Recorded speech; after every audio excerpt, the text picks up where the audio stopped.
आज की कहानी एक बेवफा दहेज लोभी के ऊपर बनाया गया है। ये कहानी आपको YouTube और Google पे देखने के लिए नहीं मिलेगा। बिल्कुल नई कहानी है। हमें उम्मीद है कि कहानी जरूर पसंद आएगी। तो चलिए देरी न करते हुए शुरू करते हैं। सोनपुर एक गांव है। इसी गांव में एक बिलाश भारती नामक गरीब मजदूर रहता था। वह गांव में ही मजदूरी किया करता। काम जब नहीं मिलता तो शहर की ओर चला जाता। किसी तरह अपने परिवार का खर्च चला रहा था। बिलास की 2 बेटी और 1 पत्नी थी। छोटा सा परिवार था। रेनू की उम्र 5 साल थी। वह दूसरी कक्षा में पढ़ रही थी। वह बहुत ही खूबसूरत चुलबुली लड़की थी। उससे लोगों का लगाव बहुत था। मोहल्ले के लोग उसे बहुत ही लाइक करते थे। छोटी का नाम रेखा था। समय गुजरता गया और रेनू 18 वर्ष की हो गई थी। पैसे की कमी के कारण मैट्रिक तक ही पढ़ाई कर पाई। इसी बीच कोरोना का सफर आया और लॉकडाउन का असर विलास पूरे परिवार पर दिखा।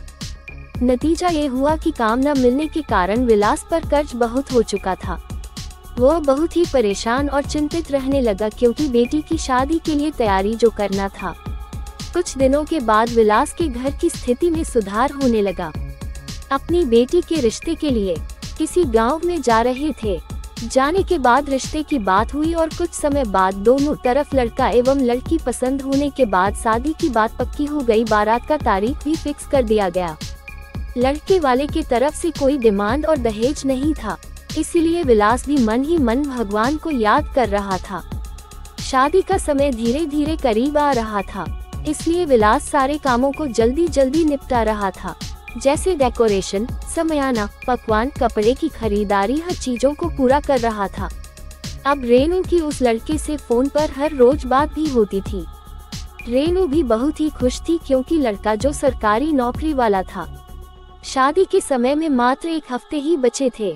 हर रोज की तरह लड़का संजय रेनू को फोन करता है और कुछ देर बात करने के बाद बताता है कि पिताजी डिमांड नहीं लिए, लेकिन मेरा भी कुछ शौक है। हमें हर हाल में 1 पल्सर बाइक, 1 सोने की चेन चाहिए। लेकिन रेनू बहुत समझाने की कोशिश की मगर संजय पे इसका कोई असर नहीं था। वह जिद पे अड़ा हुआ था।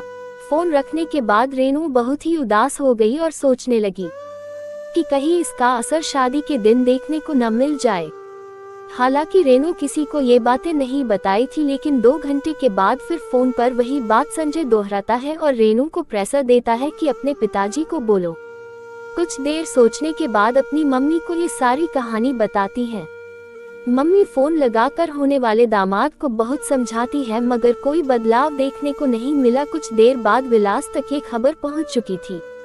पूरा परिवार चिंता में डूब चुका था। थोड़ी देर सोचने के बाद विलास होने वाले समधी को फोन लगाता है। समधी का जवाब था, संजय आपका होने वाला दामाद है, उसे कैसे खुश करना है वो आप देखो। बेटी की शादी में कोई बाधा न आए इसलिए विलास किसी साहूकार से ब्याज पे पैसा लेता है और पल्सर बाइक घर लेकर आता है। इस बात की जानकारी संजय को दी जाती है। सोने का चैन शादी के कुछ महीने बाद देने का वादा किया जाता है। इस पर संजय राजी हो जाता है। आज विलास के घर बारात आने वाली थी। चारों तरफ लाइटें सजाई गई थी। पकवान का काम भी चालू था। रिश्तेदार भी आ चुके थे। मोहल्ले में भीड़ एवं खुशियों का माहौल था। सभी लोग नए कपड़े पहनकर बारात आने का इंतजार कर रहे थे और रेनू की सहेलियां माइक पे गीत गा रही थी। रात के 10 बज चुके थे। रेनू को हल्दी का उपटन लगाकर एक कमरे में रखा गया था। कुछ देर से रेनू कमरे में अकेली थी, तभी संजय का फोन आता है। कुछ देर बातें करने के बाद संजय फोन काट देता है। रेनू बहुत ज्यादा चिंतित हो गई।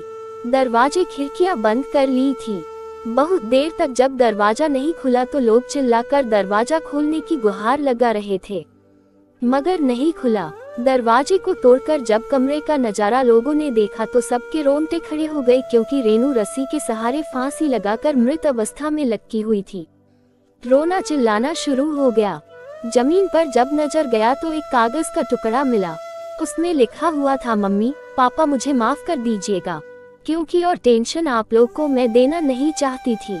भगवान अगर बेटी दे तो अमीरी भी दे, बेटी दे तो गरीबी ना दे। दोस्तों, रेनू बहुत बड़ी बात बोलकर दुनिया को बता दी कि अगर दहेज प्रथा को बंद नहीं किया गया तो हर गरीब बेटी के साथ ऐसा हो सकता है। रेनू की मौत का जिम्मेदार संजय ही है, क्योंकि वो बेवफा हो चुका था।